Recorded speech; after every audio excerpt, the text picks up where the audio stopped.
Hello, John. Thank you for coming back to the show. Thanks for having me back. All right, so just to remind the audience, in the description, there's a link that will allow you to get to John's website to sign up for periodicals and also sign up for a reading if you would like. We'll talk about that throughout this broadcast, but please click that link and that will take you to his website. In addition, we'll be taking questions, so type them in the chat, or you can also listen to the show on X Spaces. I'll be posting the link and you can ask for the mic and you'll be live on the show asking your questions and hopefully it'll be more interactive. We like these shows to be interactive with the audience. So, oh, further note, please make sure you subscribe and click the like button so we can grow this show here. So, John, take it away.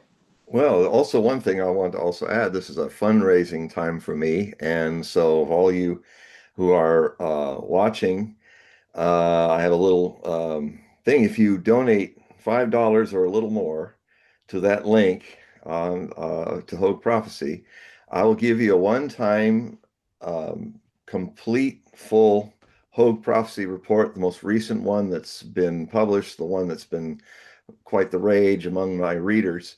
And it's the March into April 8 articles about what's going on in the war and what could happen in the next few years and all of that, which we're going to touch upon a bit here. So, yeah, just be sure to come down. And what you need to do is just so that I know it's you, is write down Paul. That's the code name, Paul, to get Paul to get your special one-time edition, and uh, and I hope you do. Okay, so John, we had a big event that took place yesterday. Do you want to talk about any of that? Which one? Oh, Oh, that yeah, yeah. that Right. that Keystone Cops.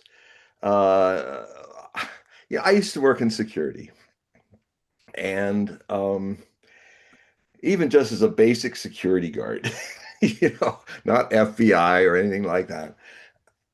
I saw so many things that were wrong in that whole scene where this guy just runs through, and two guys are got their backs to the hall.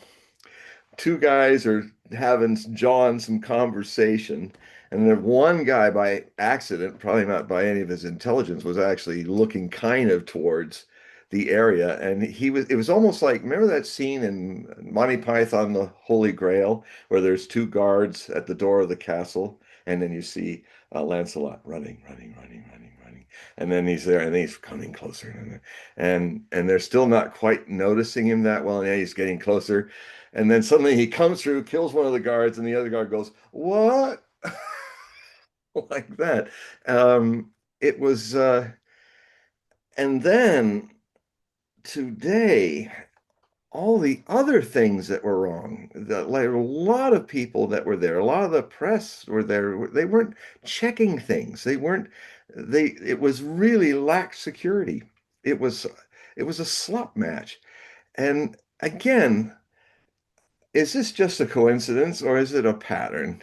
I mean, it's Baylor all over again. For any of you wondering what I'm babbling about, what happened if you didn't know is it was the press corps' annual celebration, and this was the first time Trump ever attended it with Melania and the vice president. Now, here's another kind of stupid thing.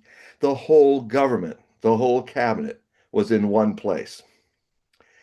What would have happened if somebody walked in there with a big bomb strapped to them and blown up half the government? I mean, it's usually you don't have the vice president and the president at the same place, as well as the Speaker of the House. That's the rule. They're the three main people in some events, like for instance the State of the Union speech. Usually, the Speaker of the House stays back, and the president and the vice president are there just in case some terrible thing happened to wipe out the whole Congress, and the Speaker of House would then become the president. They weren't even, this is another example of how the Trump administration and the Congress at this time don't follow constitutional law. We have a lawless government. They had them all there. And about the only person that seemed to have any attention to what was happening was Melania. She suddenly looked like a hawk. And here's poor Donald. He was just kind of going, hmm, looking over to her. And then when the guards came, he was kind of, and they took him. He wasn't really looked like he was very dull. He fell down and they had to pick him up. After they took the vice president out with the team first. So they didn't even take the president out of danger first. They took the vice president. I don't know if that's just a wicked joke or somebody that they find more non-campus, well, cognitively undeclining. So that was a travesty of security.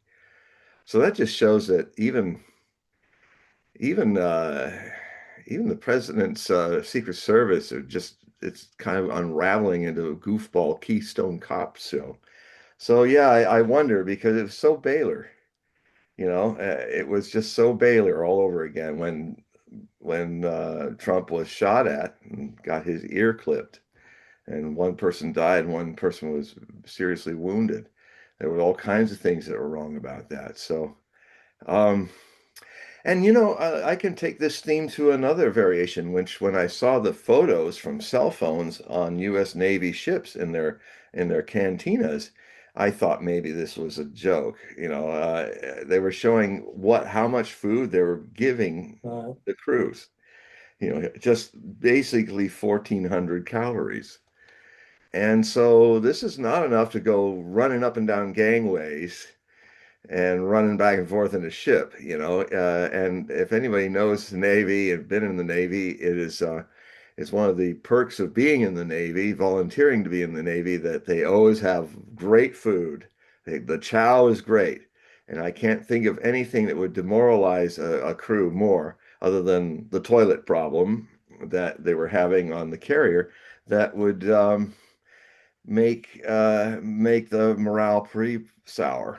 And so if this is, and it's happening because, as I said, there are not enough. I've said a few shows ago that there are not enough transports that are sending supplies to what the decision was when they're not getting enough people in the Navy to crew the whole Navy. They decide, oh, we'll just crew the warships that shoot something, and we'll just mothball a whole lot of the transport ships. Now, here they are on the other side of the world, not getting enough food or supplies. I mean, this lull, they were mainly using this lull to supply everything again from a lot smaller logistics fleet, having to go many days. And this is just our system. What we're seeing is the United States, the biggest existential revelation of this is the United States is not really that big a superpower anymore. Already, it's really it's slovenly. It's not able to do the work. The signs of this were happening when all the U.S. weapons that were sent to Ukraine were showing how bad they were on the battlefield. How it got to a point where the Russians, Medvedev, and primarily the Secretary of the Supreme Council, and probably Putin's replacement. He was saying about all the Abrams tanks and all the German Leopard tanks. He said, "Please send your tanks, send more of them. They really make good bonfires." And they did. They just blow up and flame out. And so we have been hiding these problems for decades. And it's easy to go after tribal people up in the mountains of Afghanistan and look pretty impressive. But even they remained, and we left after 20 years. The Taliban won. And then you see the Houthi, who are even more extreme climate and stuff. And the U.S. Navy was defeated by them. We just called victory and got out of the Red Sea, but we did not defeat them. We can't even defeat the Houthi. Um, we put a blockade, quote unquote blockade, that has our ships stretched so far away, like 800 kilometers, 500 kilometers away from just out there. If they get lucky, that they might grab some ship. And it's like, and now maybe 35 to 40 ships are getting out without any hassling from the U.S. Navy because they don't dare move any closer because Iranian missiles will sink them. So, this is what the world is watching, and it will forever change the way the world looks at military might of the United States. They're seeing that we are the paper tiger. We are the paper tiger now. And so, which, I always look at things alchemically. How's this base metal revelation going to be an improvement for us? Well, um, it ultimately will be a good thing. It's another sign that, hey, stop playing the super hegemon. You aren't that anymore. Come back home and take care of your people. Stop going and doing all these wars and pretending like you dominate the world. You do not.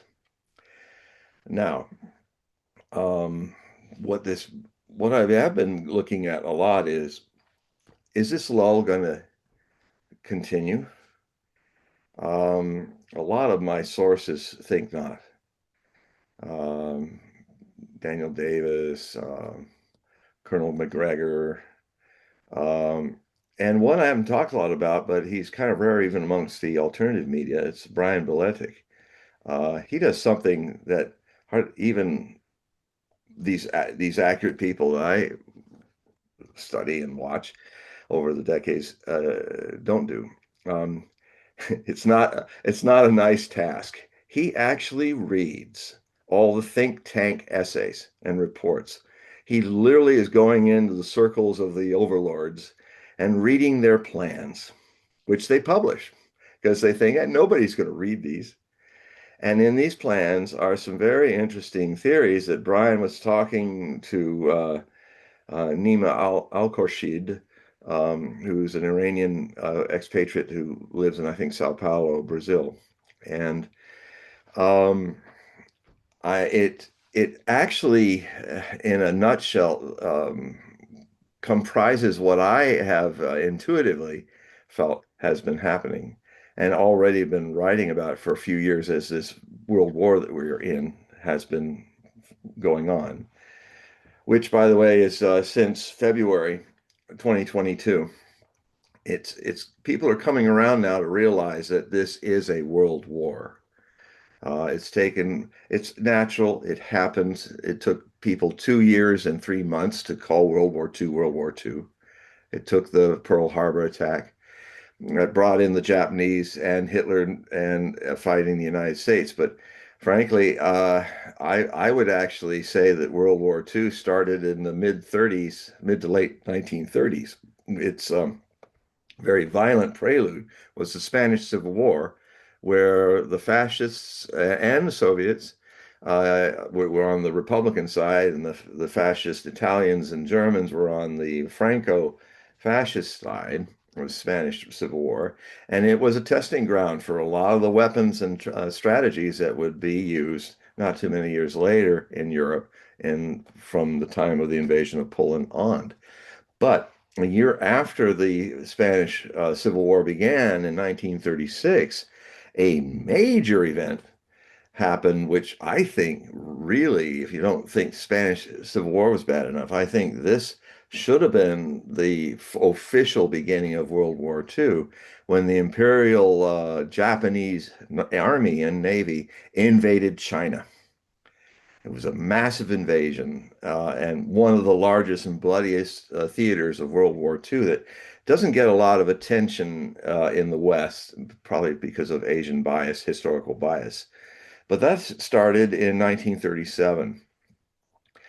So, as far as I'm concerned, World War II started in Spain and in a major way across China. And then a few years later, the Central European front opened up with the Polish people being invaded by Nazi Germany, which then had a 6 month respite. And then the Battle of France in 1940, May and June, which then notice how they're getting more close together now. And then immediately followed by the Battle of Britain, a little demonstration that Germany did not to invade Britain. They weren't going to do that. They just thought that they might get. Hitler was always an Anglophobe, not an Anglophile. He loved the English and the English culture. He considered them cousin Aryans, and he was very shocked when the war started that the English joined the French in fighting it against them. And he used to say in his secret conversations, which were all quoted and recorded, uh, he said it's a real sorry thing because no matter what happens, he loved the whole concept of the British Empire. He said, "I want the British to rule the oceans. We'll rule Eurasia. Our empire is a land empire. Theirs is a sea empire." And he said, if we lose or win this war, Germany, one thing is certain. This will be the beginning of the end of the British Empire, and it's too bad. So um, that was one of his often prescient moments. He was actually more accurate in his prophecies than Edgar Casey, sadly to say, and documented. Um, I have been thinking of writing a book about these. But anyway, so this whole what's happening in parallel in this Third World War is, I started being one of the few voices saying, no, the February 2022 is the beginning of World War III. And I kind of felt like what it must have been like to be people seeing Shanghai or the Shanghai attack of the Japanese or the Spanish Civil War, or closer even the invasion of Poland by the Nazi Germany as the beginning of some world war. But now I'm seeing even amongst my sources in the media and the alternative media, they're starting to really start thinking like Brian Berletic was, and others. Daniel Davis also was thinking about this yesterday, this is now a world war for sure, with this attack of the United States against Iran. And in a way, in this world war, it's parallel to Hitler invading the Soviet Union. It's as significant as that. And that was around that period that people started thinking of this as a world war, because Iran is rapidly becoming the fourth world power through this war. Um, and so I've already been writing about it, but it was great to see that Brian Berletic was putting out a lot more things in my May Hogue Prophecy Report. Latter half of May will have this essay in it. If not, it will be in my new Substack page when it is up. But it's like defining what I have often said, that this is a war that the American hegemon, I'll call this, being rapidly threatened with rapid decline because of a couple factors. The US dollar is the linchpin of our power, not our guns and weapons, but the linchpin of our ability to deficit spend ourselves into $34 trillion debt with a $1 trillion interest rate every year. Very indicative of what happened to the Spanish Empire in Nostradamus's day. It actually marked the beginning of the end of the Spanish Empire towards the end of the 1500s, from the kind of deficit spending that we are doing. Well, things are happening much faster now. I mean, Rome took a half a millennium to collapse, but a lot of empires, when their collapse comes, it's very rapid. The Soviet Union was declining, and then by the time they had just a little conflict in Afghanistan, trying to occupy Afghanistan, it was enough to really bust the Soviet Union and make it implode by by 1991 and turn into the Russian Federation and implode completely. Break up, large parts of it left the Soviet Union, become independent states like Ukraine and Kazakhstan, and so that was a very rapid collapse of the empire that was the Second World, the Soviet bloc. Um, the other empires that come to mind that went fast was the Austro-Hungarian Empire in World War One. It was gone in 4 years of fighting. It imploded and broke apart. The very young German Empire that started in 1870, end of 1870, I believe, maybe early 71. I can't remember exactly when they were in the Hall of Mirrors. I've been in the Hall of Mirrors in the Tuileries.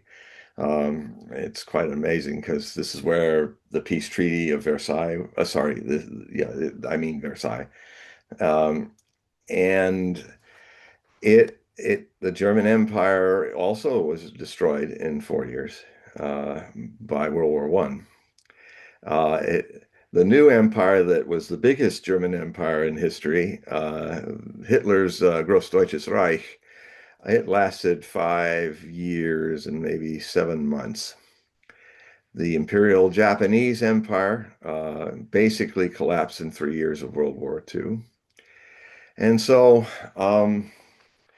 I'm thinking that, uh, and this is going to sound crazy. I agree with Berlet. It sounds crazy, but it's what the think tanks are doing, and I gotta wonder. Now I'm wondering if there's going to be some kind of make a show and butt out because Trump desperately wants to get us out of there because now he's really in a now where the Iranians were doing they were in command of escalating the war. Now, as they're sitting there, they're in command, have the escalatory advantage of doing nothing. They're just sitting there, also replenishing their needs and starting to rebuild things that the Americans blew up and the Israelis blew up. And so um, they're just, their waiting is a weapon because Trump can't stay there. He's lost in everything.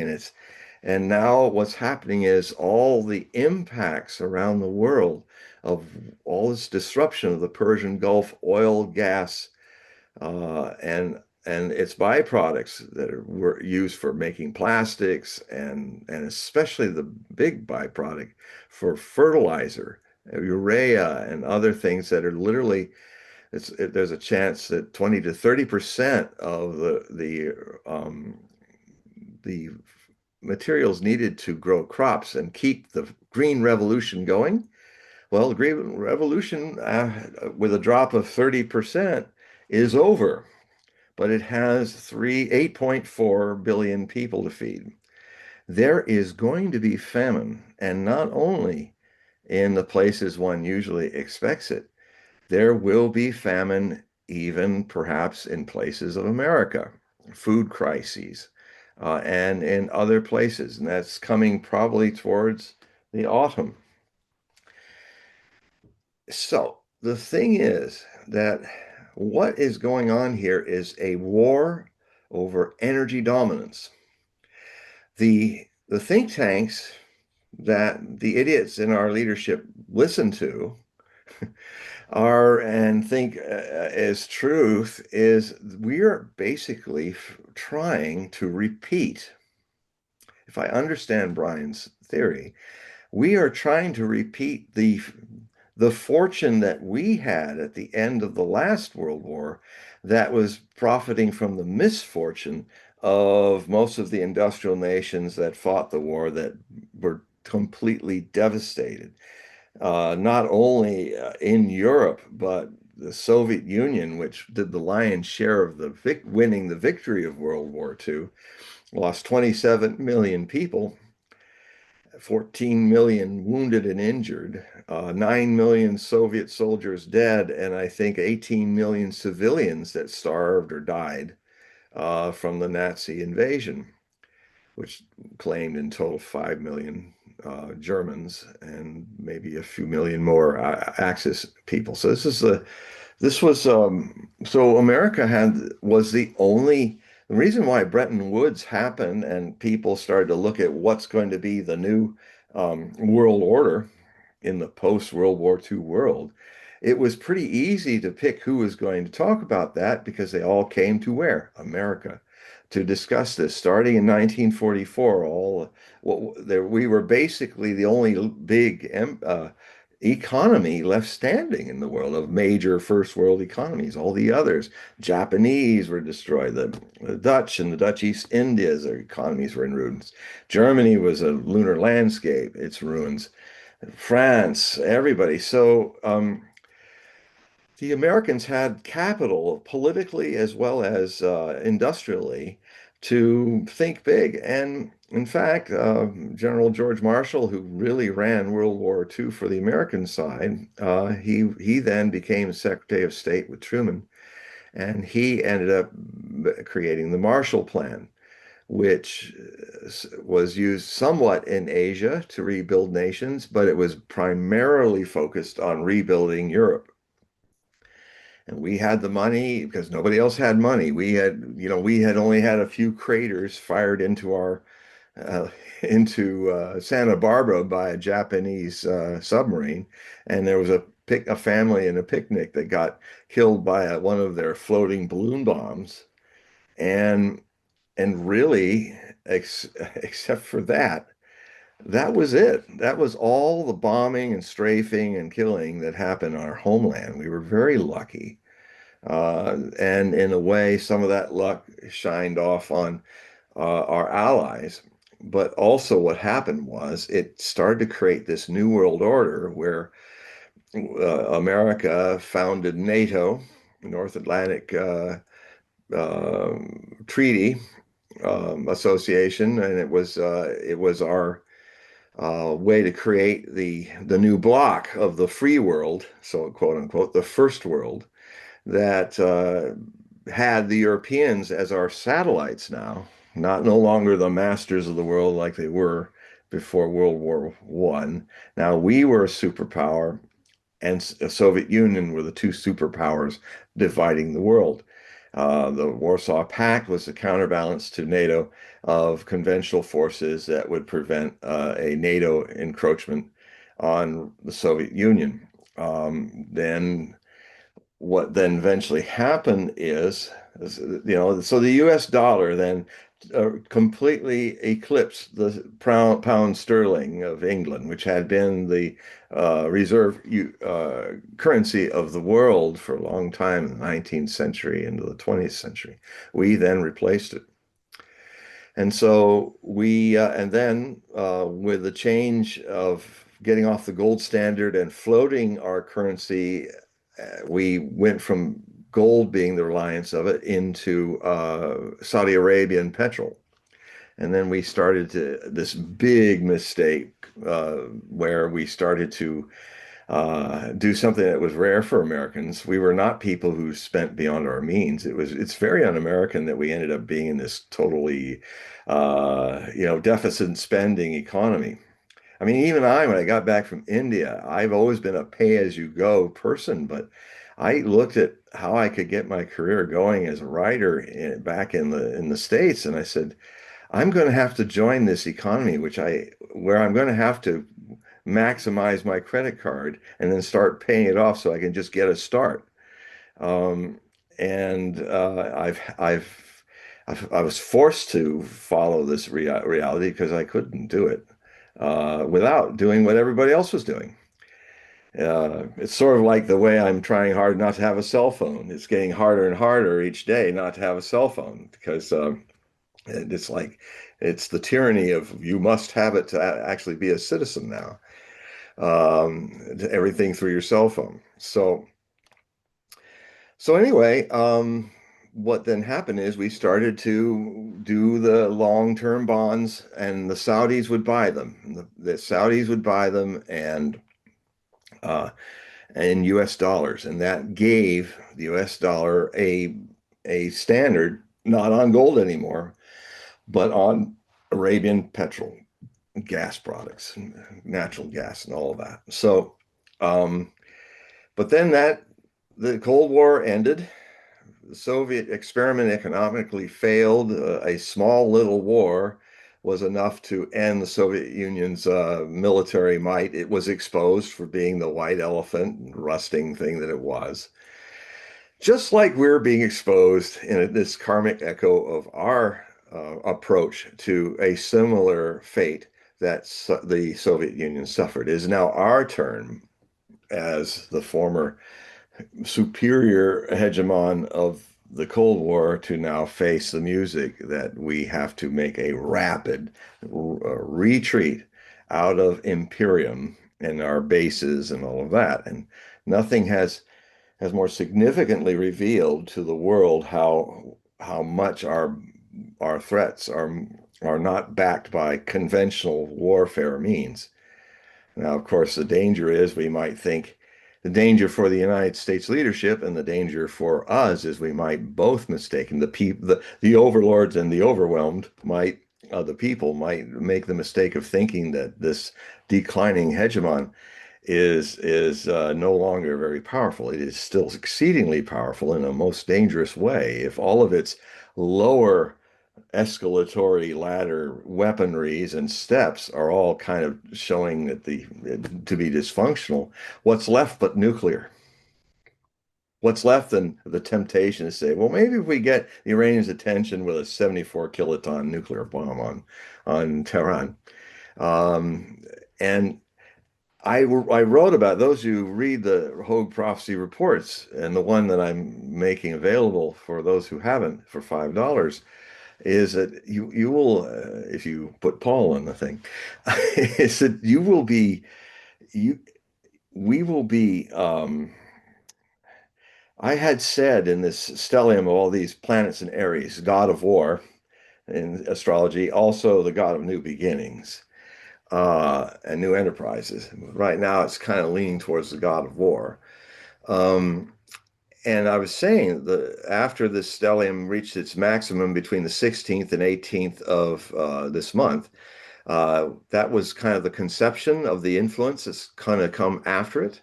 And so the influence, the thing that's going to impact us, the actions that will come as a result of this stellium, whether it's war or new beginnings, is in the second half of April. And I was been warning my readers that the way it looked, that the last 2 weeks, we're through the last week where it was the week three was when Trump had his meltdown. Around that time or shortly after, had his meltdown, where General Kane, who is the head of the Joint Chiefs of Staff, Trump was for 3 hours having this 8-year-old screaming and yelling. He was out of control. He's having a cognitive meltdown, and they were in the midst, all the people in the war room were in the midst of command and controlling how to get those two fighter pilots out and not have them be captured, and some of the other stuff that was going on, which basically they were trying to handle the damage control of a smaller version of what he threatened to do to steal the uranium powder from the Iranians and then use that as some theatrical, well, we stole their nuclear power from them, declare victory. The silliness of that is that they could probably regenerate that amount of powder in a year. So it's not really a major deal. It's just a postponement. So anyway, finally, General King, thank goodness, he found his spine and he basically backed Trump out of the war room and said, you have to stop this commotion. We have a situation here. And then he was like he was yelling, I want the football. I want to look at the codes. I want you to bring in the nuclear codes. And he said, "No, we're not going to do that. We're going to save these people." And according to our Constitution, that is an illegal order, and no serviceman, from private to an admiral or general, need obey that. So he said, "You calm down, Mr. President. We need you to calm down, and so go out there and settle down and let us do our job." So that was so he, being that he is really a bully wimp, and if somebody really stands up to him, he crumbles. He went and sat down. Granddad, it's time for you to sit over and play with your tiddlywinks while we do this stuff. And so what's happening is that our current think tanks and their leaders, and neocons and all the think tanks, are basically sharing the view that they're actually there to destroy the Persian Gulf. And or destroy Iran's infrastructure, take it into the Stone Age. They're there to do that. And of course, Iran's response to that is, well, if you do it to us, we will take the rest of the Gulf states down with us. And then that will impact you and impact the world's energy source. We don't want to do that. We never sought to do that. But if you're going to take us to the Stone Age, we will take all the Gulf kingdoms, Saudi Arabia, and Kuwait with us.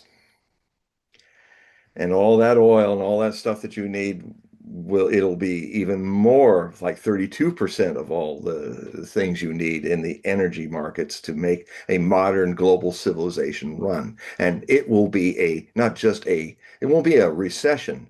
It won't be a Great Depression. It will be the greatest depression, which I've been writing about for over 15 years. And it will happen. But what I'm gaining understanding now is they don't care about that. The powers that be, what they want is to create a devastated world where everybody has to buy oil and gas and LNG gas from the Americans. That is this, and what they're also trying to do is, because one big threat to a dying hegemonic global power is the BRICS, that the global majority, 17.5 million people in America's reality. 17, it's like, anyway, the West's population compared to the rest of the world that's unplugging from us is small. It's very small. You have the vast majority of the world that is now going into the New World Order, which is a multipolar, um, um, respect each other's sovereignty community. You can only be in the BRICS if you sign off on not meddling in another country's business. You just do your own business and do with them. And what it's trying to do is to create something we haven't had for a long time, since the United States has gotten addicted to war, and not addicted to victory either. They're addicted to quagmire wars, because if you have victory, you have no more money going into war. It goes to peace. And what the military industrial complex learned at the end of the Cold War, the real shock, because their values and everything went down, because holy crap, peace happened.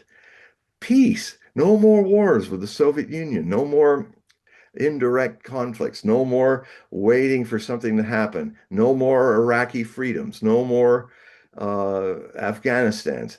And what they then started to think about with neoconservative prompting, the neocons were starting to rise in U.S. government, I've published in my book on the war with Iran, that I wrote in 2007, that I published how a whole new plan. I quoted a lot of Dick Cheney's essays and other essays and how they evolved. The neoconservatives said, we're all bullish for quagmires and just keeping tensions in the world, making a list of enemies that may not even be enemies, and then making a list that we got to take each one of them out, has created a unstable world where lots of millions of people are dying, but man, is it good for business. So this attitude, which is in the United States, is evolving now into a global conflict mindset. What Why is it that Iran's going down in their goals? Why is it that they're okay with the Middle East and all their so-called allies that they didn't protect? To see them literally have their water desalination plants bombed by Iran and literally cause millions, hundreds, 40 million people to leave the Persian Gulf, mostly Saudis. It's part of the plan. Berletic was talking about how there's this major expansion of natural gas fields that is going on.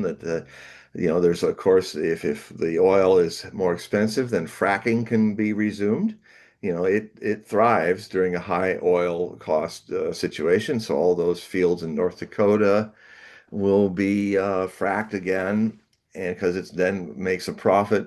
So these people have no scruples about. They just want power.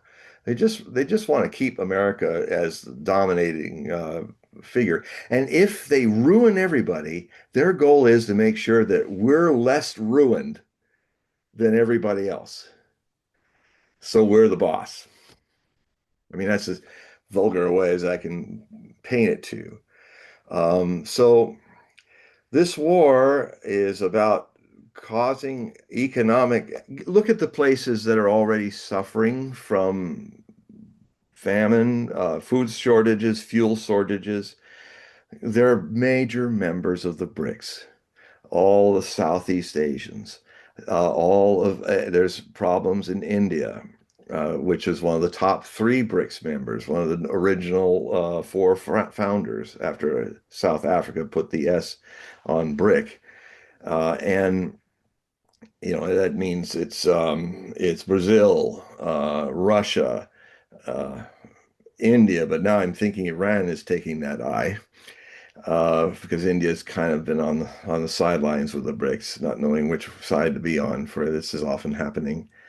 And also, and then there's China as the C, and the S is the S of South in South Africa. And then there's now about 35 members that are in the process of going into the BRICS, and Saudi Arabians were part of that, but now they're also on the fence. But they are these things that are hitting foodstuffs and famine dangers is going to be set. Many of the countries around the world that want to join the BRICS in Africa and Asia. And of course, when people are in famine, those governments will probably be in turmoil. And that is exactly the strategic move that we're seeing here. This attack on Iran is also an attack on the BRICS nations with the hope that through pain and suffering and running low on energy to just fuel your simple gas to cook your food, which is hitting Vietnam and Southeast Asia and India really hard already, just weeks after this whole thing started. What will it be like in 6 months? It could be, food and the basics of life has always been the trigger for upheavals and revolutions. So the United States leadership is openly trying to wage this war to keep its hegemonic survival by undermining all those nations that wish to actually bring a peaceful, stable world to us. We can't be more the bad guys in history right now than before. We're the new Gross Deutsches America. We're the American Reich. And we're trying to keep our hegemonic power by making the world a worse place to live in, but a world that they can rule anyway. And because, even American satellites, you watch in the next few months, Europe will go into a profound depression. We don't care. We'll just say, shut up and still be our vassals. What can you do? Well, you're going to go to Russia? We're going to destroy them. You're going to go to China? We're going to try to undermine their energy because Russia can't pump all its oil into China. So we're going to try to do this. So, this is an indirect way to undermine China. The direct way is hitting Iran because Iran is the major oil exporter to China. The idea is to have China collapse or go into upheaval, and that would isolate Russia. So this is the most open, broad terms, is the nature of the Third World War that we are in. It is America's Third World War against the world to destroy the BRICS, isolate China from its energy sources. It's a war against energy because if you don't have the energy, especially if you're a big power, you cannot be a big power. But it won't work. It's a crack brain idea. And what I think will happen is just like 80 million Germans deciding to take on the world in World War II. Oh, 280 million Soviet citizens. We'll just throw 3 million people at them and we'll win. Well, it didn't happen that way. They ended up at the time when the Soviet Union was breaking through into Poland and into Germany. The Soviet standing army was 15 million men. And the German army in 1943, when the Germans could still kind of push their weight around before Kursk, the Battle of Kursk in July 43, they had a total of 9 million men. It's like their largest amount. And three-quarters of them were in the Soviet Union front, the Eastern Front. There were only 1 million Germans fighting in the Western Front. Um, it's demographics, it's numbers, it's mad people are now repeating the karmic echo of Adolf Hitler and the Third Reich. The good guys that used to have the white hats are now out to take the whole world down into a more chaos. So that will hurt America, they think a little bit, but we will be on top and people will have to buy our oil and come back to the US dollar. And that's the name of that tune. We do have a question, John, if you want Okay. to take it. Okay, this is from SSB. What does Uranus in Gemini tell us about what is to come? I've seen that when this comes in the past, conflicts arise. Well, yes, it does because it's interesting because there's a parallel here to World War II, which is germane to what I've just been saying. World War II, in the prelude to World War II, Uranus was in Cancer in its fall, like it has been for a long time, since it started around with Trump's first term, around that area.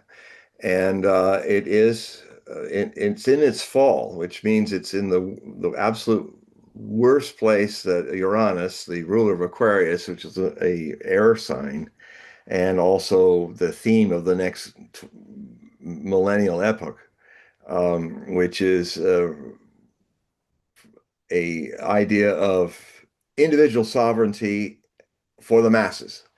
That means ultimately that countries over the next 150 years, when we get into the Aquarian age, will pretty much disappear. And what will replace them is the sovereign individual.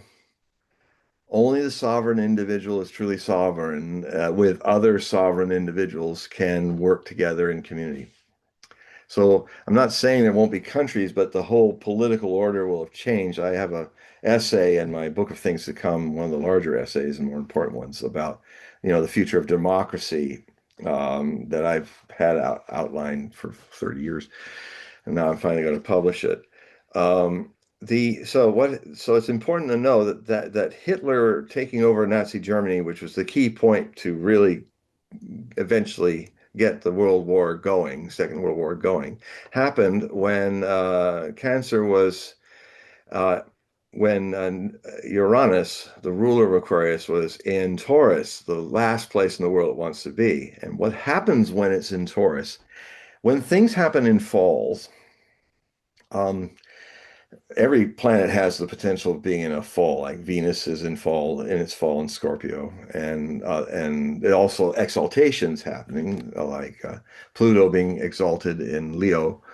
Um, it's because Aquarius is the revolutionary change planet, the humanitarian. If it's stuck in the mud of Taurus and stubborn Taurian negative potentials, it literally is a moment where the state takes the power of revolution to make the state more powerful and you less free. That's what Nazi Germany did. That's what Mussolini's Italy did. That's what the Imperial Empire of Japan did.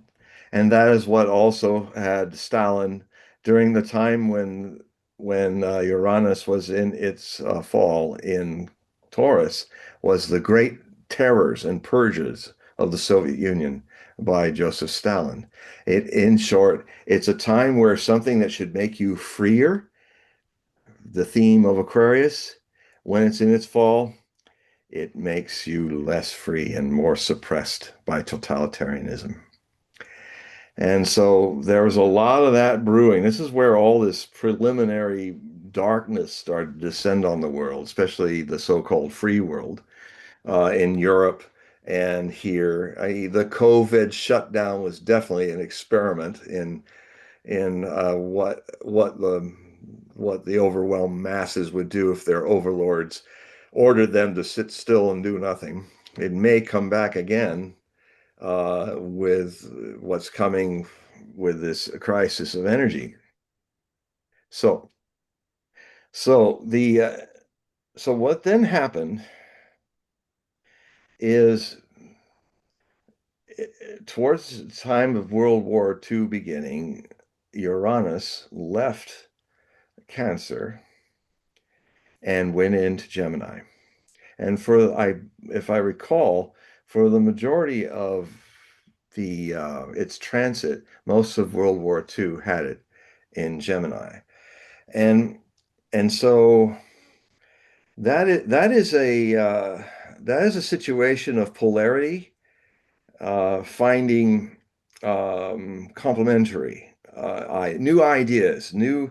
It was the whole idea of thinking up a new world and United Nations and all that also comes from Jupiter. That's right. It was Jupiter we're talking about. It was in Gemini. Anyway, it is a I'll check that. Sorry, folks, but the the main thing about what I see about Jupiter in Gemini is new ideas, new thinking. So I actually have an article for my next May Hogue Prophecy report. I was writing on it today. Um, and it is a so look to see there's going to be confusion and it's going to be exacerbated by the way in which Jupiter may be aspecting Neptune in Aries, which it's there for a long time till 2039. And Neptune in Aries is makes it difficult. One wants to move forward.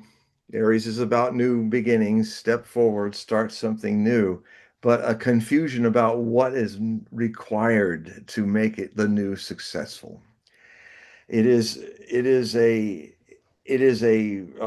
planet that rules two things: mass media, collective messages to the world, and as well as the other aspect of Neptune, Poseidon of the Greek gods, is that he is not only a god of the ocean or the oceanic message or the oceanic things, he is the god of earthquakes. Obviously, that was brought into it by the ancient Greeks because of tsunamis that happen. So, tsunami changes, not always planned, is something that can happen. One tsunami is happening in this period of time is a temperature tsunami, where the whole world is warming up. The wave, if you turned water into temperature record waves of numbers, it's going like this here, and suddenly it did a couple jumps. There was a tsunami after 2010, and then we had a whole string of very hot years. This year is probably going to be with the super El Nino that's coming is probably going to make this the hottest in temperature record breaks of them all in human history that we've lived. And so that's another spike where, because tsunamis don't come in like a wave like this, like you see in the movies. Basically, what it is, it's literally like the whole ocean is being tipped into the land. Like if you had a pool and you had this model of land here and you just tipped it down for the ocean to just come in.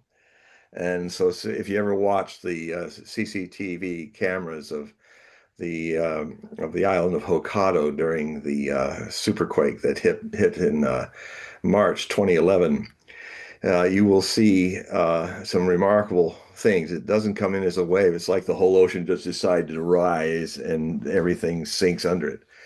So think of those metaphors. Things that we called stability will be sunk under by something new that's massive and across the world. Um, the the Some of the earthquakes are revolutions. So it is, and of course, it'll be very bit much a struggle for the next 2 years when Neptune is interacting not just with Gemini, confusing it more, struggling into it, making it more like, am I this way or that way for the polarity of Gemini? Are we going to go here this way or that way? Is this right or is this wrong? And so there's a lot of that going on, but there's also um, with Saturn in its fall, that means it's Aries is the like Uranus being in Taurus. It means it's the worst place for Saturn to do what it does. Whatever Saturn can do in as its natural way of showing truth over limitations of illusions. People call Saturn the limiter, but Saturn only limits stupid ideas, illusory dreams that cannot come real. And if you pursue them, you head to disaster, and then you curse Saturn for it. But Saturn's trying to say, "Hey, I'm the truth teller, man, and you love to lie. So your downfall comes from the fact that you unconsciously have followed your limits and your lies to yourself, your illusions. I limit these. If you love truth, I'm here saying, hey, wake up. Don't go there. Hey, Napoleon, don't invade Russia. Not going to work good for you." Um, so there's that stuff going on in the leadership and the lead that's also involved in this period, especially in these next 2 years up to April of 2028, when Saturn moves out of its fall in Aries.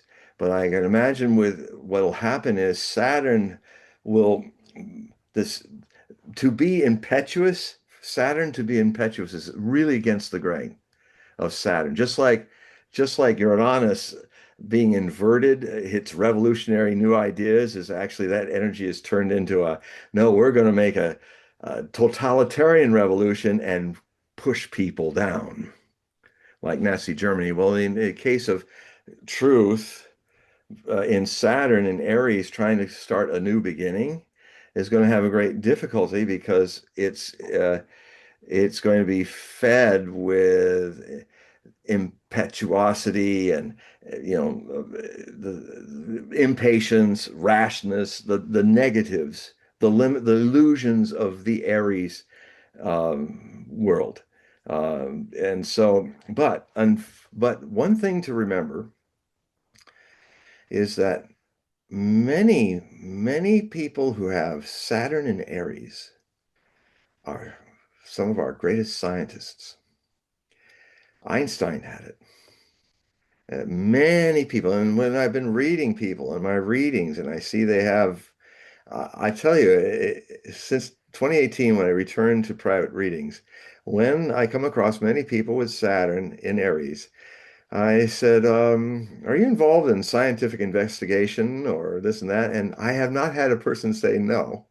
They kind of look surprised. They said, "Well, yes, I am. I am involved in scientific investigation as well. You've got this Saturn and Aries." So a good possibility that will come out from how other planets aspect this down the next 2 years. And I will be writing about this and clock some of the windows of things, is there will be positive influences that will, I think, because science thrives on challenge of resistance. It's like what greater example of that is Edison trying to make a light bulb.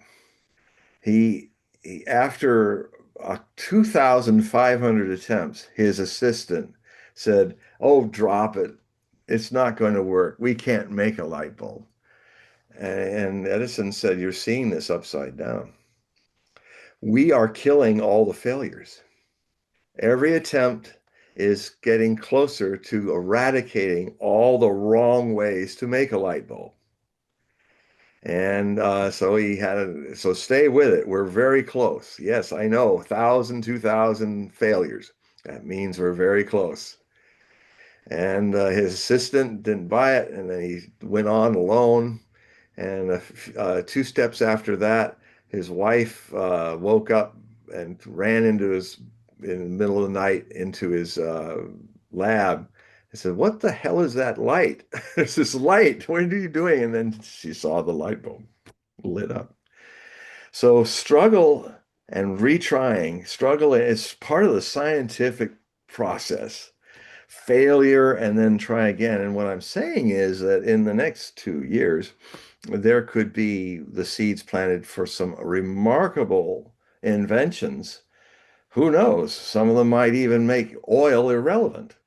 Who knows? Maybe some of them might find another way to make fertilizer. When there are shortages of something, that inspires people to find other ways to do it. So it's going to be a mix of that too, to be positive about it, to be alchemical about it. These hardships coming challenge human beings to rise up to them. And these things that try to suppress human beings, um, they usually fall apart on their own hubris because it, it just doesn't work. Nazi Germany didn't work. The Soviet Union of Stalinism didn't work. Um, this neocon hegemonic BS that we're trying to build when it's past, we should let it go and come back to just being America, a power amongst powers. They even talked about it in Trump's administration, but they completely lost the think tankers got a hold of them, the ones that Brian Berletic reads. And they say, no, no, this is what we got to do. And so this is how America will not only lose a war, but a world war, trying to do this silliness. And hopefully, this will be the shock that wakes the American people out of their almost childlike stupor and start to redefine and return home. Cancer country loves home and hearth. Erase all those expensive bases we don't need anymore. Let's take what we've got and go back to a world where we didn't have a military industrial complex sucking all of our wealth away for nothing, not even for victory, just to keep war going in the world. And that's just a terrible legacy about the United States that it would go there. But we can get out of there. We have to, sometimes when you're addicted to a bad habit, you have to go all the way down before you shake out of it or die, or you step back before you die and start the sobriety of the American dream again. Anybody else? No, but I do have a question. Okay. What's your take because of this whole conflict of the the planets, get alignment? What's your take on the Epstein revelations that are, being leaked out? Do you think something big is going to be happening, let's say, in the next 12 months? Well, I mean, what I'm seeing is the pressure of a new beginning. Now, in Aries, sometimes it'll take a war to expose that because basically, I mean, Mohammed Morandi, one of my sources, Iranian sources for years, decades, he, I think he coined, I haven't asked him yet. I'll have to write him, see if he coined it. First of all, at least the first time I heard anybody talking about the Epstein regime, that the United States government and the Israeli government are both Epstein regimes, began now that whoever coined that phrase is now crossed all over the place. It's everywhere, and it fits.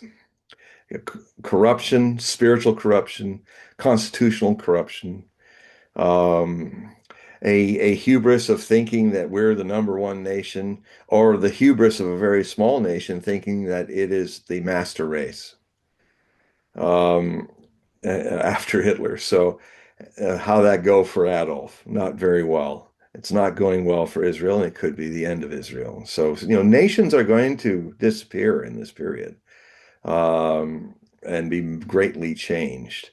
Gulf states may not be there anymore. The U.S. bases in West America might be expelled from Asia, Western Asia. Um, this, so yeah, it could be. It's getting exposed. I mean that's kind of in the mix. It's also in the mix with Neptune in this same stellium. What's the mass message about this? What's Epstein about? And how does it affect all of us? That's kind of a Neptunian Aries. Maybe we need to look a second time at all this, a new start. So it's just going to be really tangled with a lot of false starts and a lot of confusion. But in a way, it's kind of a conjuring up the demon of confusion that has been underpinning everything that looks only falsely in order that's been going on in the roaring 2020s. We do have a message from Joanne. She sent last week a request for a reading, but she hasn't heard back. So you might want to check your email. Oh, yeah. Uh, yeah, Joanne, send me an email. You can send me an email now and I can talk to you about it. I'll look in my emails segment and see. I do remember you sending, but I think I've been waiting for your response. So, yeah, Joanne, just we'll do that reading. Okay. And yeah, give me an email. I'll look out for your email at the end of the show. Okay. So hopefully, Joanne, you can resend and everything will be okay for you. Yeah, I And mean, sometimes emails they just sometimes they don't go through or something. It's rare, but it happens.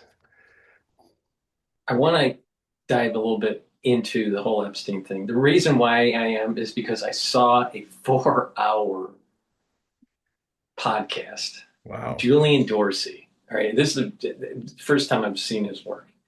And he was interviewing a guy named, I think, Henry Abbott. I think it's his name. And he went into something I have never heard about before because at the surface level, a lot of people are like focused on the pedophilia and the girls for the rich and the powerful to compromise them.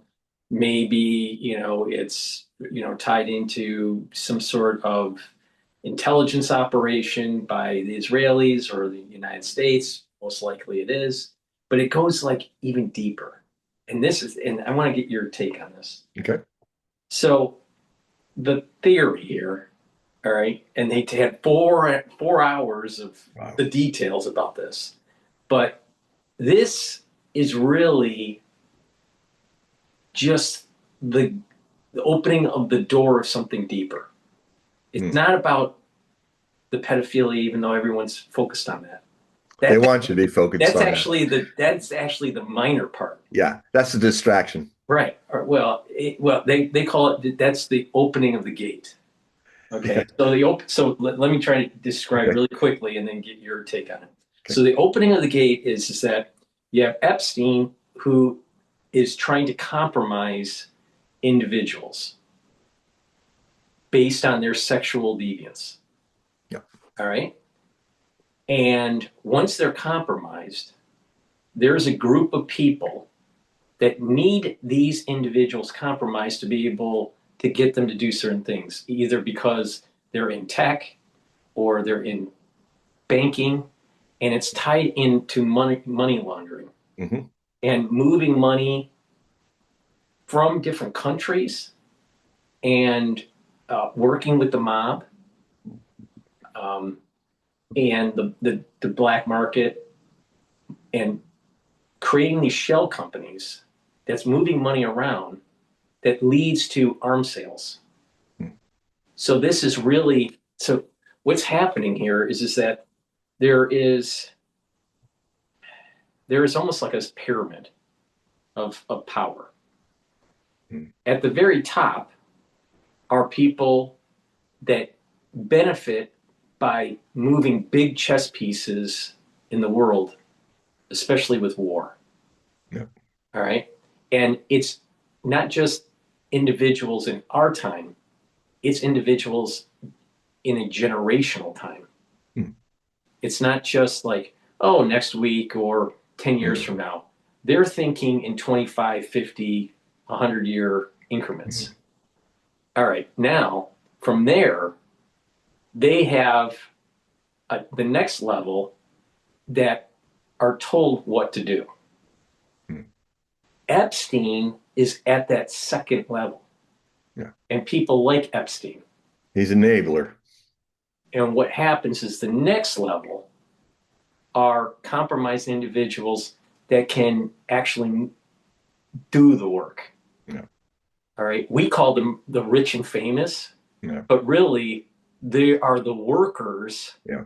the worker bees for the echelon. Yeah. And we are below that. So, and we're all focused on the whole pedophilia, which famous person was compromised, but that's like, that means really nothing. It's the bigger, and the reason why I'm bringing it up is because you were talking about earlier about conflict and war and instability and this movement of the astrology where we're getting into a dangerous situation, which aligns with this. Mm-hmm. I know people are going to think I'm crazy when I say this, but Epstein and everything that was going on with it seems like it has a lot to do with weapons and war, Mm-hmm. and mob and money laundering and shell companies moving money around. So I mean, you can take it anywhere you want to go, but it was because I don't really follow the whole Epstein thing. I'm so focused on other stuff, but I was floored when I heard it because I haven't heard anybody else really talk about it in that kind of detail, where the pedophilia thing is really the minor part. It's and it's almost like there's an occult when Yeah, you I get was into about to say. this upper level, the echelon. I'll call them the Mhm. echelons. The echelons and this second level, the Epstein's. This is an Yeah. occult kind of thing that's going on. Yeah, it's very satanic. It's kind of the inversion of the sacred. It's it is been greatly aided by the technologies that have also helped us interact with everybody else in the world. It has not had this level of interconnection. Um, it's more of the West. It's actually divided. There's not a lot of those. You will not find a lot of that in Russia and in China. It is more Western oriented. It's mostly focused around there. Yes, some of the more westernized countries like Japan may be also involved in it. But, they look at the BRICS and the new Russia rising, the Russia that Edgar Casey foresaw would be the hope of the world. It's possibly going to be a big impediment to that. Um, I can see where um, the doorway into corrupting Russia would be all the Russians that are a little more liberal than most Russians who still want to embrace European culture. But that is bait. And if they succeed after Putin to being more Western oriented again, then these people will take over Russia. But that the bait will be the honeypot will be, oh, and it's something that Putin struggles with because he really likes Europe. It's really against his way to have to block Europe out, but he is a patriot first. It was not easy. And he kind of went too long trying to make peace with the Europeans. And clearly, those were attempts to for this kind of black aristocracy, a dark aristocracy that is reaches its pinnacle of power, just as Pluto finished its transit through up to Capricorn, 27 degrees. But the problem was that 248 years ago, a similar version of people like this, especially in Europe, because it was the center of the world power, were, there were the Freemasons and groups, esoteric groups, putting on the airs of some religion, but also having a lot of satanic elements in them. These societies were very much big at the time when Pluto was at its peak of the rise of aristocracies in Europe, and they were all, just like now, profiting from a new class of humans called the middle class. And it was this nice little balancing act where the middle class was generating more capital rather than aristocrats just spending it. And so they said, well, let's let these people have a little free reign here. And they were mainly burgeoning in France and Britain at the time of the American Revolution and the 13 British colonies in America. And then this whole issue of taxation problems came up in America, and America did something that none of the founding fathers wanted to do, but it was the only recourse left because there was nobody on the other side that was listening to them. Because I would say there would be some influence from those secret societies of that day, the black side of aristocratic life that wanted to have America sat on because they saw the danger that this was the first attempt of the middle class to say, we're tired of you sucking on our tits. We're a cow that is actually a bull. So stop doing that, and just starting to say we're kind of against this. And so it was an economic issue that led to the 13 colonies breaking away from Britain, fighting the American Revolutionary War, and as to be free of that.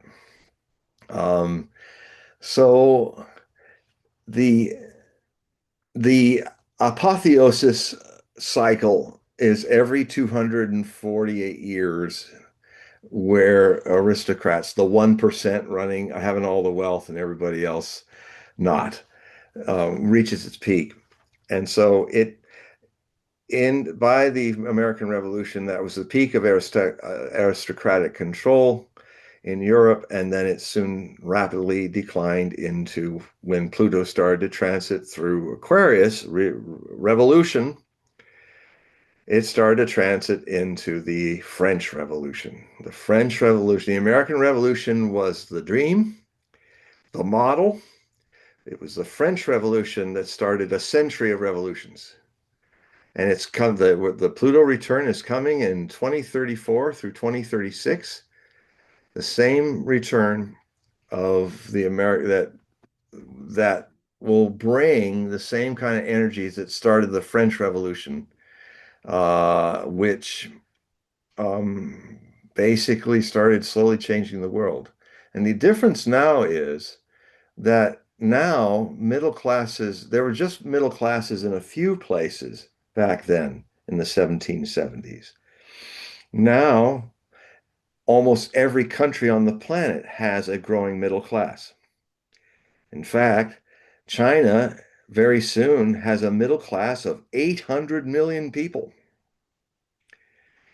Um, so that will give it tremendous power of wealth, and this is what's frightening the United States.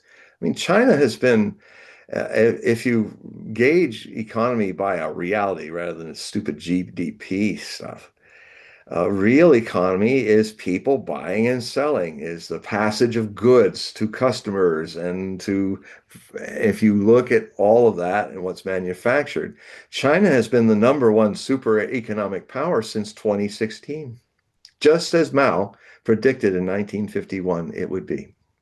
I don't know how he did that, but it is. And so we're now in a full 248 cycle of years have passed. We are now approaching the new reboot of America's model or its destruction.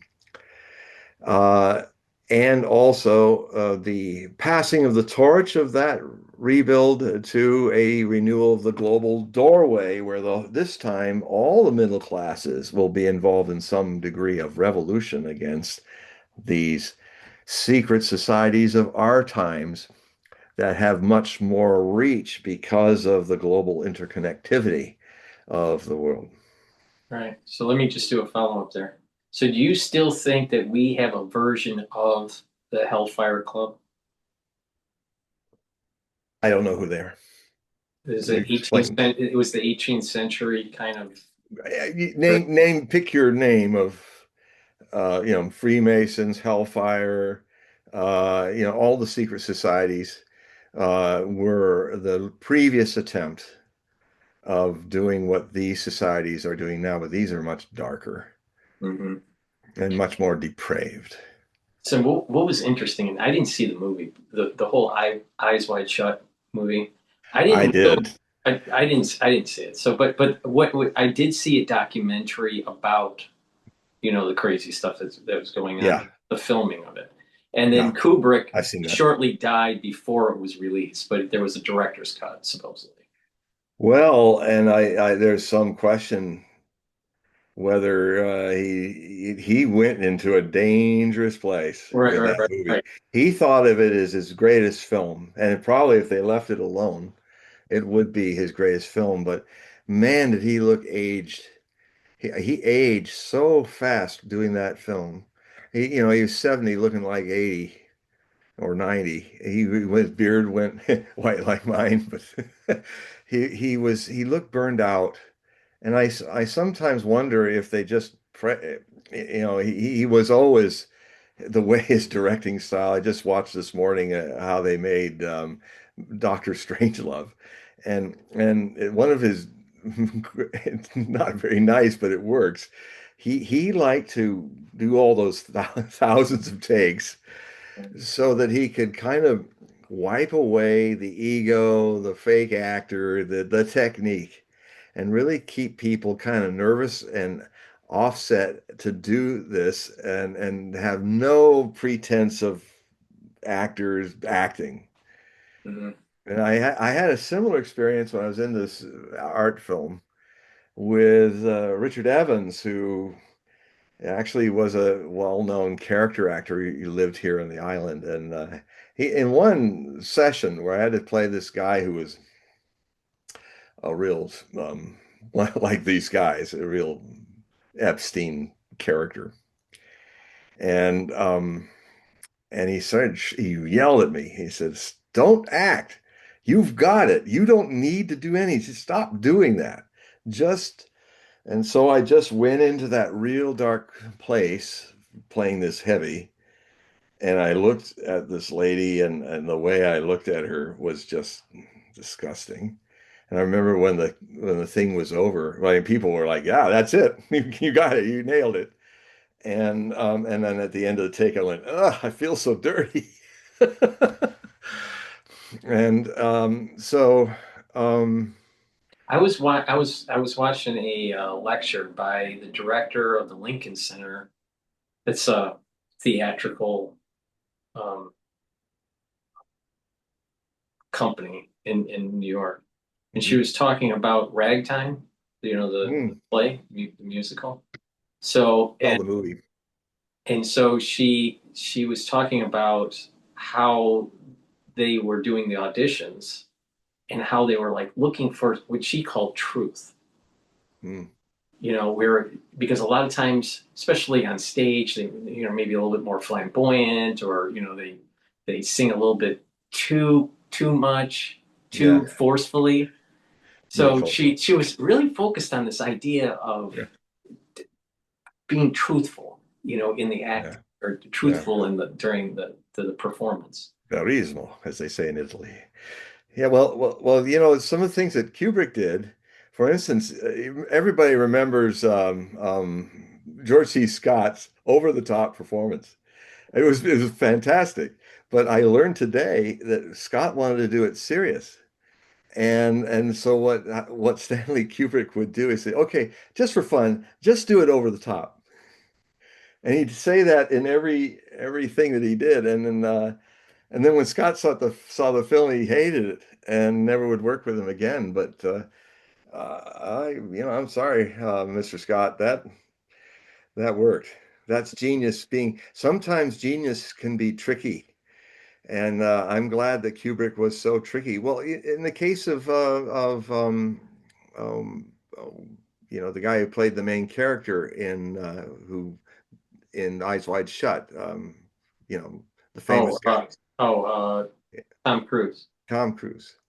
Um, if you notice, he looks very insecure and unstable, and it's what he needed. Here's this guy, kind of a doctor, kind of goes into this other world, and then when the scene comes where he's crying, he's really broken. And he was even doing he was like doing 100 200 takes of everything, smallest stuff, and he just had to get Tom Cruise, Mr. Under Control, vulnerable. Well, It's there's almost a bit of torture involved. according to the But documentary, directors have to do that sometimes. yeah, but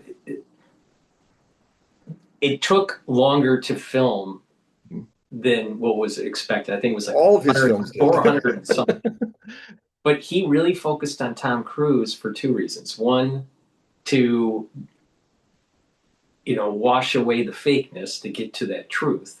But Hmm. also Tom Cruise, because this was being filmed longer than expected, he had other commitments, Yeah, and so he wasn't as versed with the lines, and yeah, it upset Kubrick, yeah, and he did it on purpose just to piss Tom yeah, Cruise off. Which is yeah. the guy who is the crazy guy? Um, Well, there were a no, no, number of no, no. Now we're going to Apocalypse Now. The one that was doing the camera work. What's the actor's name? that was yes, the Is guy who it did Easy Rider. Yeah, Dennis Hopper, right? Yeah, Dennis Hopper. Right. Also amazing as a He bartender. was talking that he had the same problem with Kubrick, because he said he didn't know his lines very well, and he kept Yeah, redoing the takes. that's right. I remember that. Yeah, and he was like, "Oh man, I mean, man, this guy. He's oh God, it's a man." But he also was an Indian runner with Viggo Mortensen, one of his early films before he was famous. I became a big fan of him before he was ever Aragorn. So same with Ian McKellen, because I saw him in Priest of Love back in '79, his first American film, and he was just remarkable as D.H. Lawrence, in exile from England because of his Lady Chatterley lover and all that. And they filmed it all in the places where Lawrence lived and died, in Mexico and also in Tuscany. I think that's where he died. Mhm. And yeah, it's good directors play tricks. Sometimes they can use it with kindness. Sometimes they use it with confrontation. I mean, the thing I learned is Peter Sellers was supposed to play the cowboy B-52 pilot that Slim Pickens played, and he didn't. He said he just couldn't get it right. So Peter Sellers might have even feigned a twisted foot in that very complicated interior of the B-52, which, by the way, got a lot of people in the U.S. Air Force thinking that he stole plans or something like that. It was so close to what the interior of a B-52 looks like. So anyway, I've learned this morning that Slim Pickens was brought in to be the cowboy because Peter Sellers couldn't manage it. And he did all the other characters, but he couldn't manage this one. And he Kubrick never told him that it was a comedy. He said, play it straight. So he had him play the whole thing straight. Even when they got him on the model missile going, "Wah-hoo, ha-ho, ha-ho, ha." um, and he only found Pickens only found out later when he saw the film that he had been, tricked into doing it serious, and doing it serious worked. I mean, it was, this is the other story about Dr. Strangelove. It first started with Kubrick doing it as a serious movie. He was thinking of this, the whole story would be a serious movie like Failsafe ended up being, which was filmed around the same time, 1963, 1964, just after the Cuban Missile Crisis in 62. And and he there was one point where Kubrick was looking at what he was setting up, and he was saying, and he just cracked up laughing and said, "I got to make this a comedy because these nut jobs and their plans is it's so dark, it's humorous, it's so like crazy, it's funny." So he laughed, so he turned the movie into a comedy, Mhm. dark comedy. And then the ending sequence, he took days of sleepless nights and stuff trying to create, because they had this big pie fight in the war room that was supposed to be the climax to the movie, and there's stills of it. He made sure that the footage was destroyed. He didn't want it out there, but there's stills from, and all the people are literally covered in cake. You can hardly recognize who's throwing what at whom. And but he said, "Well, that I don't have an ending now. What am I going to do?" So he ended up doing this incredible thing, which was based on something Peter Sellers did as Dr. Vermerkte Liebe. That was his German name, turned into Strangelove. One guy says, "Oh, why is Dr. Strangelove? I don't understand that name." "Oh, well, it used to be Vermerkte Liebe." And so the famous scene where he just gets up out of the chair, and he's suddenly not paralyzed anymore. He says, "Well, mein Führer, this is my idea. Mein Führer, I can walk." And he goes 3 steps, and suddenly there's a big explosion of a bomb, and you hear Vera Lynn, who used to be the famous soprano who sang beautiful songs in World War II, going singing too, and it's a lot of men are singing along with her. This is from World War II, and you hear, "We'll meet again. Don't know where, don't know when, but I'm sure we'll meet again some sunny day." With all these nuclear tests going off, which he filmed in slow motion, I think quarter% slow motion, so that they would do these weird things, and Mhm. it worked. I mean, you're not expecting it. Here's this crazy Peter Sellers doing the ultimate weird thing. "My fear, I have an idea."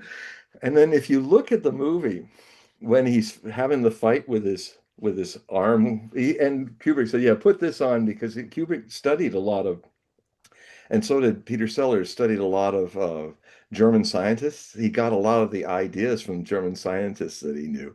And he started to learn how they're always apologizing when they get it. I'm sorry, Mr. President."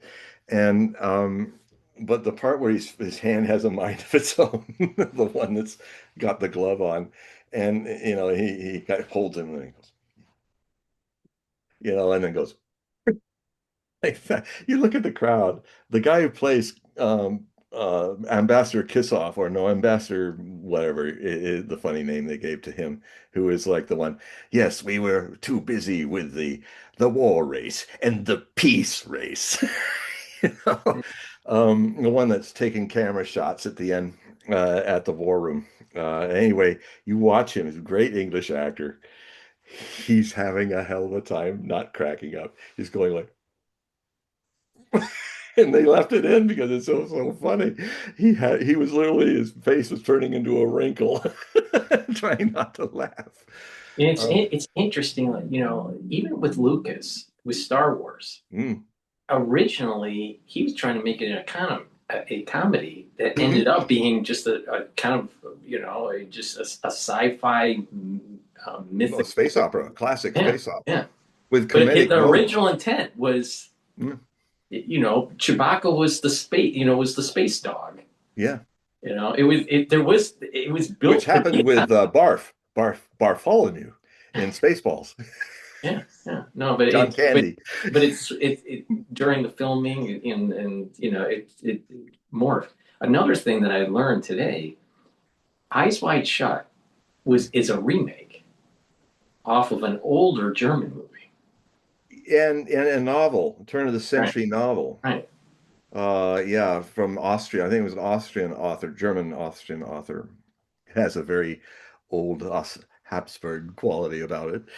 And yeah, I mean it's and then there's the scene that they cut out, which I saw where, they're talking in the toy store shop, and I think what made it also quite intense was that Cruise and his wife then was the famous Australian actress.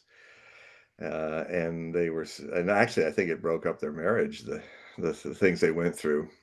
I always wondered why they were so terrified, and when he died suddenly, I didn't know until later and put two and two together.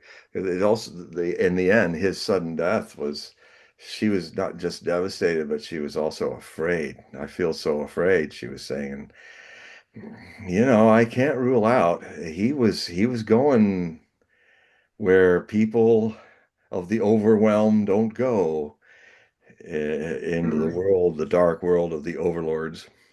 Well, I mean, even I with think he got killed, maybe. Well, or it's just a coincidence because he worked so hard, and when you're holding that kind of energy and doing that kind of stuff and doing all those takes in all of his movies, I think he burned his candle pretty bright, it uh, could be, it up could to be 70. it could be a combination of both. But the thing is that there were a lot of symbolism in his movies, going even with Clockwork Orange, Yeah. because some people would say that that's really hinting of MK Ultra. And then there's these points in even in Eyes Wide Shut where it's hinting about some details about the occult. Yeah. With some of the Oh yeah. scenery and even the main castle that they had the ritual in. And there was a That lot of that used to orgies. be a Rothschild Yep. chateau. It's And then you have Middle the Earth red time. guy in the chair, Yeah. like the It's red all figure. shield, Yeah. meaning the Rothschilds. Hmm. So there's a lot of Rothschilds. a lot of symbolism if you know what you're looking for. It's And that interesting. The Rothschilds are one of the few bridges to the previous Pluto cycle. They were around Mhm, doing financing in Europe during the 1770s, mhm. and their descendants. Um, This is the reason why I bring up the Hellfire because that was yeah. 18th century. Hmm. So there are these old families, and some of that of the Bittelbergs and all that yeah, it's definitely the dark side of the aristocracy, whether it's the 1700s or today.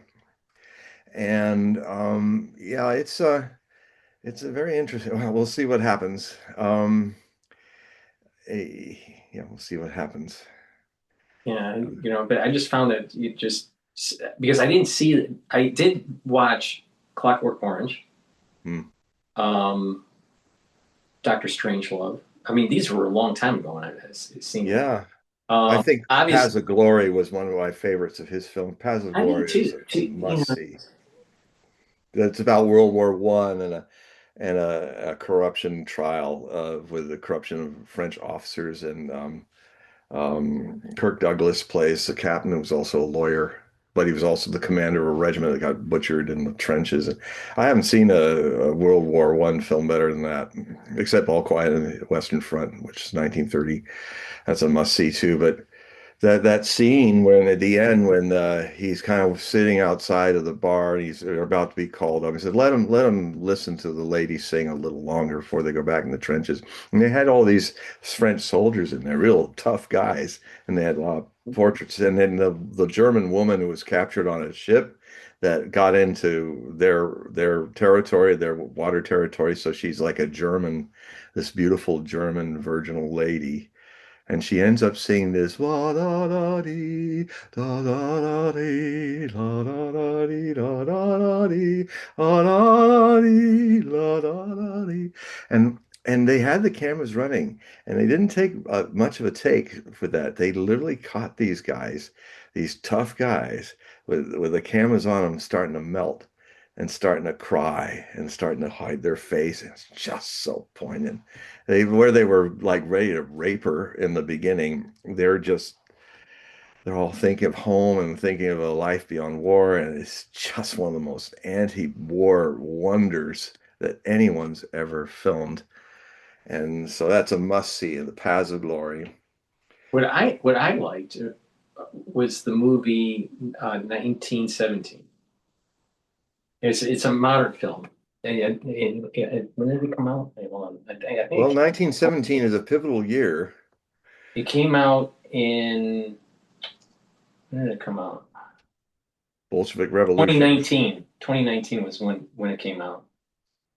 And what's interesting about that film is from the moment that the film starts to it ends, it's as if the camera is in front of the scenes and it's moving backward.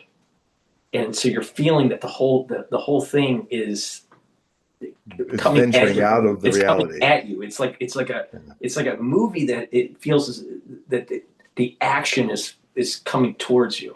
Yeah. And it's just fascinating how they did that. Who was the director? Uh, um, who's the Sounds director? like something Sergio Leone would do.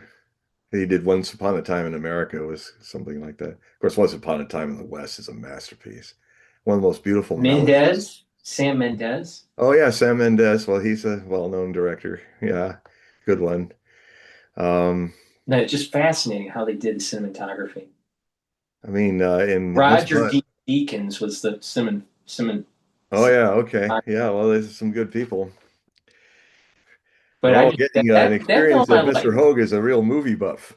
No, I like that film. I thought that was pretty cool with what I saw Yeah, but with Kubrick, he's like there's a genius yeah. part to him where it's just like Oh, you can't quantify. I don't even think you can even teach it in film school. It's just something about it. It's just like there's an obsession, but yes. also the A idea of just harnessed neurosis, even harnessed for the greater good. yeah. But Yeah. there's I also see it in Spielberg. There's a Spielberg that whatever this quality is, Spielberg has it and Kubrick has it. Yeah, well, It's Spielberg. almost like an angle. We're to see the angle, or we're to. Well, another important influence on Spielberg is David Lean, and he did get to meet him because Spielberg financed the restoration of Lawrence of Arabia. And what happened, the story Spielberg told was that they were all still alive. They were all the actors and people were there, and there was David Lean. And David Lean, as was compelled with every shot, he was telling Spielberg what was his motivation, how he was wanting to do it. And so Spielberg's like having the moment of his life. His idol was David Lean. And the master is telling him how, and only somebody like Spielberg would absorb that well. Um, you know, I have problems sometimes with Spielberg because he's such a sentimentalist and he's not too subtle about it. But I really admired when after when he was about to do Schindler's List, he made a list, or it could have been after Schindler's List, and it might have been when he did his breakout film, which is Private Ryan. Um, he listed in the list every single thing that I don't like about his movies. So I thought, well, that's admirable.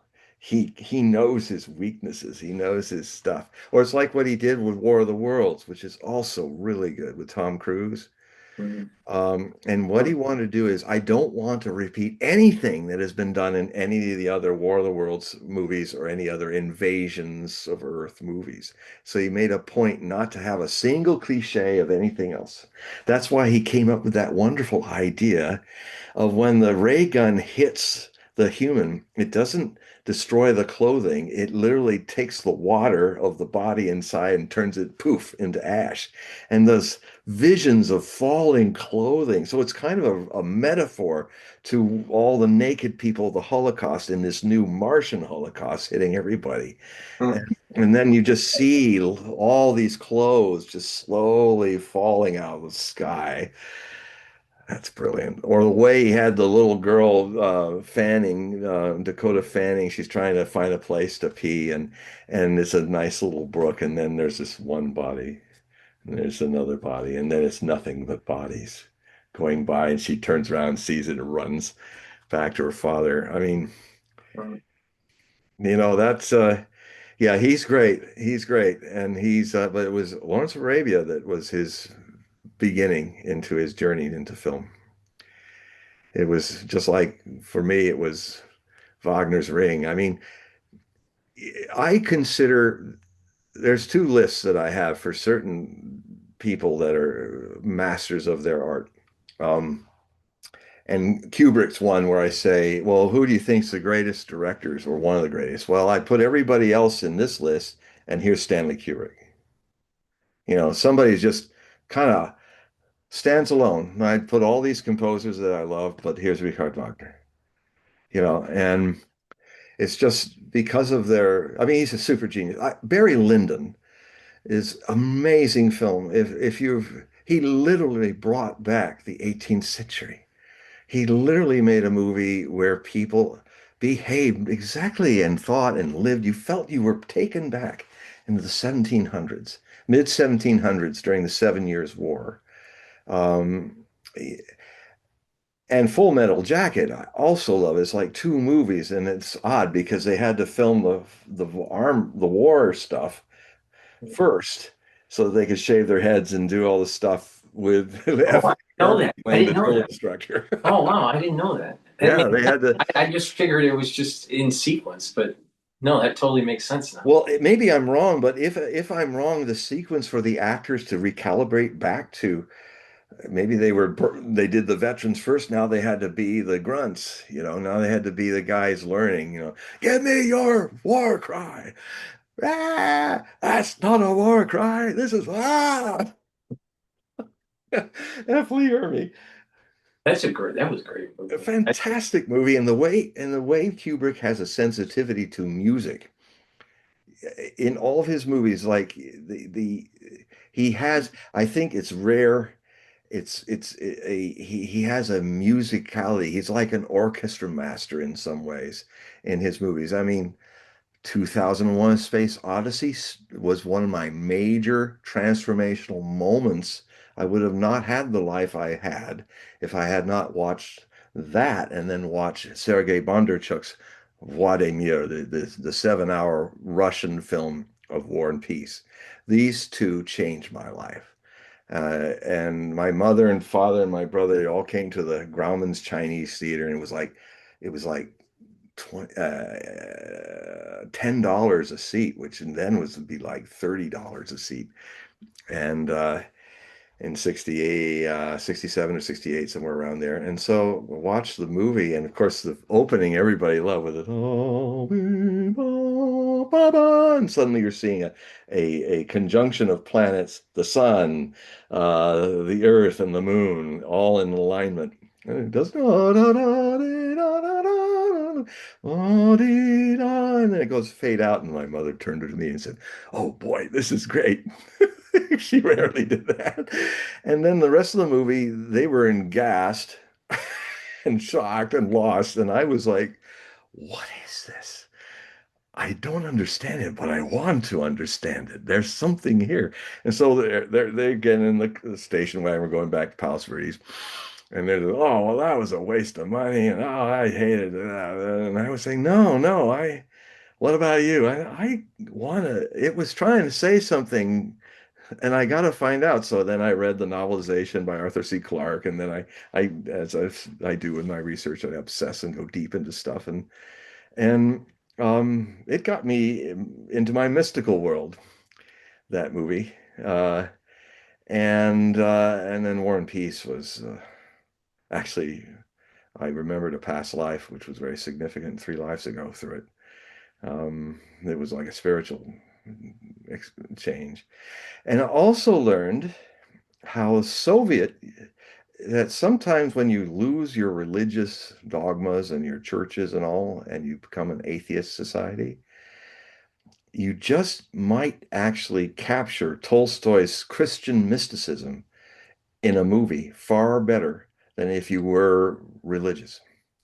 It's something I've learned a long time now, that if you're the people that I think are closer to the truth of things are atheists who are not dogmatic, who are questioning the existence. They have decided not to have a comfort of an imaginary friend for adults, God. They're not wanting to personify things, they're really looking deep at it. And there's a scene when Andre dies, his famous scene of his dream before he dies from his wounds and from Borodino, and he's with Natasha, and his son is coming, and Marina, his sister's coming, and he's propped up in his bed, and so Natasha's next to him, looking out the window, and then he starts to have a dream, and in the dream, the room becomes more zen-like. It's like clay walls, and then he suddenly gets up, sits up in the bed, and he's in his white dancing the officer uniform that he danced with Natasha in the famous ballroom sequence. And there's a like ooh, with these high strings going like a distant lonely wind. And then he looks, and there's a door, and it's much farther away. First, what happens? He's sitting in his bed, and he's hearing these ocean of voices coming down at him. And then what you're seeing is these pathways where people, all the classes mixed together, peasants, soldiers, princes and princesses, and they're all looking at him as they're walking down the stairway, going, all gossiping about him as they're looking at him. And then suddenly he looks the other way, and there's the door, the wooden door with the lock on, and he goes, boom, boom, the music. And then there's a shot of him walking, and he's like an luminous reflection. And as he's trying to walk to it, it's taking him forever to get to the door. Classic dream stuff, you know. And he gets to the door, it cuts back to behind him, and he's kind of holding on to the door. He's like doing this. And he's holding on to the door, trying to keep it from opening. And then suddenly it starts to open, and it cuts in from inside, in the blackness inside, looking at him, looking in, and he's all sweating. He's just looking like you're thinking, God, what's he going to see? It's going to be horrible.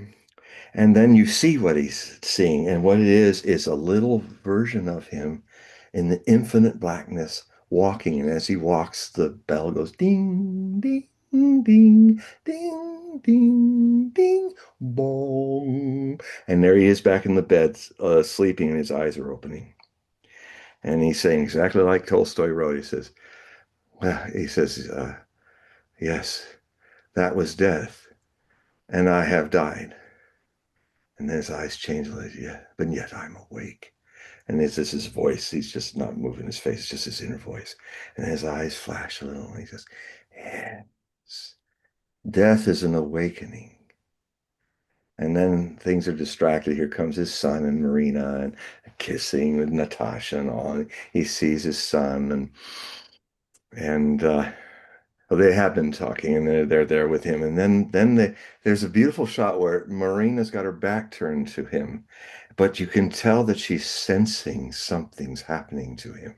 And she almost afraid turns around to look. And then you don't see him first. You're seeing the reaction in her face, reflecting what she's seeing. And there's these bells going, "Meena, meena, moo, meena, meena, moo."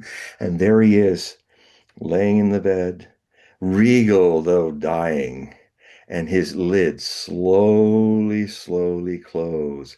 And as they do, you hear this weird thing where they're taking cello strings, doing this weird thing where you hear him lifting.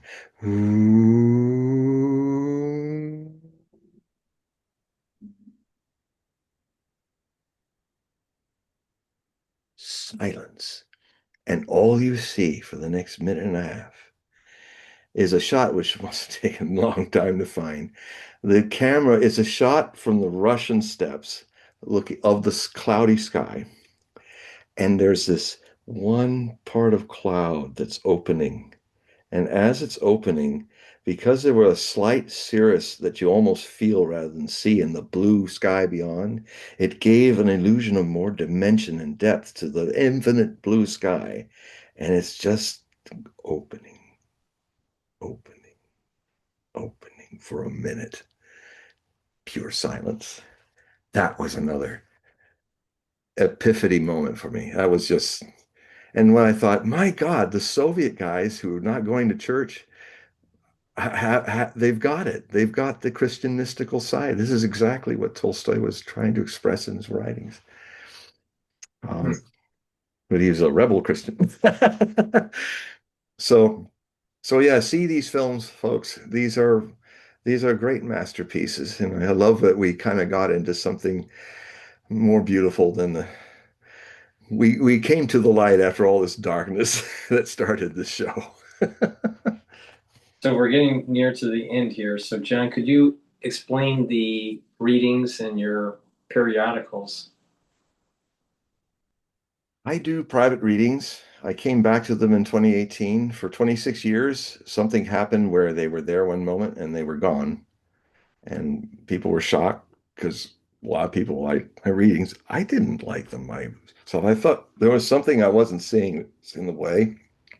It took 26 years to surrender to it, never coming back. And then when it came back and I started reading again in 2018 in Little Rock, Arkansas, in a convention there on the Arkansas River, um, I I came to understand what was missing was the reader was gone. The reader was in the way. Now there's just the reading. And so I do these readings. They can be 2 hours long. They can have a little astrology at the beginning of it to just give you an introduction, although it's not needed. The main course of the reading is the tarot readings because I do this kind of tarot reading where I'll start a Celtic cross, and then if I get the message to stop at one of the places in that Celtic cross, I pull that card out and I start another Celtic cross, which does in cards a digging deeper and deeper until there's a moment where we're in this together, you the being read and me the person being the conduit for it. We're discovering this together, and suddenly the cards start doing amazing things where now it feels like we've come to the issue, the real issue. And it's really wonderful and fun. And so what you can do is you can go down and see the Hogue readings, little caption that's down there next to my link to being a subscriber to the Hogue Prophecy Reports. And in there you'll see there's a little mail to Hogue Prophecy, Hogue Bulletin at hogueprophecy.com. And if you click on that and just put reading, Hogue reading in it, I will be able to see that in the hundreds of emails that I get every day and not miss it. And then I'll immediately email you back with the times and further instructions on how to pay for it on PayPal through my website. And and set up a reading. So it's, you know, um, I try with everything, if I'm getting paid, I want to give a gift so that your gift and my gift as a circle of giftness. You help me sustain this work, and then I help you with your issues if I can, and at least give you some ideas and even some meditation techniques that I sometimes give to people. Like at the end, sometimes with some people, I will say, I have this email that I've set up that gives you um, links and information to all the meditations of Osho that I've been using since 1980. And they've been very helpful to me. And I never promote something that I don't know intimately. It has to be my own experience, because that is the right way. And so that's what's happening with that. The other thing that's happening is I am I am currently I'm kind of in a financial challenge right now because my van, which I've had, 1987 van, has needed finally a major resurrection from being so old, and it's cost me over $3,000 right at the time when I've got to pay for my server fee, which is 2,300 on top of that, which, long story short, it could make me very much hand to mouth for a while. And so, because of the things that I need to do to upgrade HogueProphecy.com so that it's eyeball friendly to everybody who has cell phones, it seems like an easy job. It is a massive website that I've been putting all of my articles in since the year 2000. So it's got a few thousand articles in the archive segment, and then the new ones I do. So I need some funds. I'm kind of in need of help to get these things going. And so since Friday, I have started a on my Hogue Prophecy Bulletin free group and my Hogue Prophecy reports subscribers. I've been asking my subscribers to, if they could at this time, in advance of their deadline to resubscribe, just pay again for another year. And then I'll add those 12 months to your subscription renewal date, and so and just into another year. I've done that before with a few people last year, and it's worked really well. So, and so yeah, this is how I make my living. If I were independently wealthy, I wouldn't do that, but I'm just a working poor mystic. So, um, so yeah, so you will see the links to for $60 for if you want to have a one donation per annum and have 12 months. And then the other is the automatic payment option where you can get it you can get up, it's just a small payment like $5 or more each month, and it just keeps going until you want to quit it. And then I will just be sending you the Hogue Prophecy reports, which usually come kind of at the beginning and the end of months. I don't really I can't make it a consistent date because it's dealing with all the things that are changing in our history right now, and all these history changing things sometimes have their own, okay, so I usually try to do one every 2 months. So, so if you have a yes, if you have the ability, you can do the automatic payments, which is just $5 or more, or you can do $60 or more. And some of you can do digits, 3-digit, or even 4-digit donations. If you're able to do that and have a yes for that, that also helps a lot too.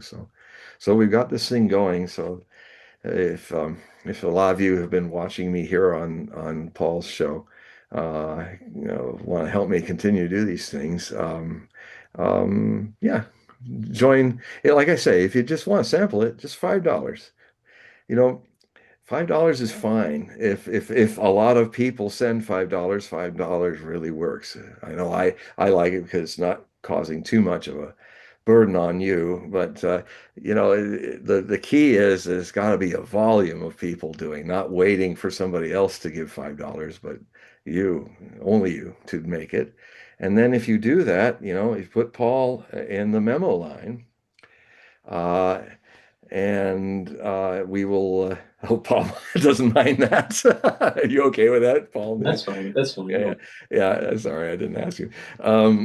So and then I'll know that's guys from the show, guys and gals from the show, and then I will $5. I'll give the whole 8 articles, 30,000 words, fully illustrated, of my most recent Hogue Prophecy report. And I would say it's probably the most important one I've ever done. People have been reading and have been saying it's one of my best. So, okay, that's it. So, thank you, everybody. Thanks for So listening to us and just to watching us. remind the audience, the links in the description of this video and all the videos I do with John will take you to his website. So just click that link and sign up for the periodicals and the readings.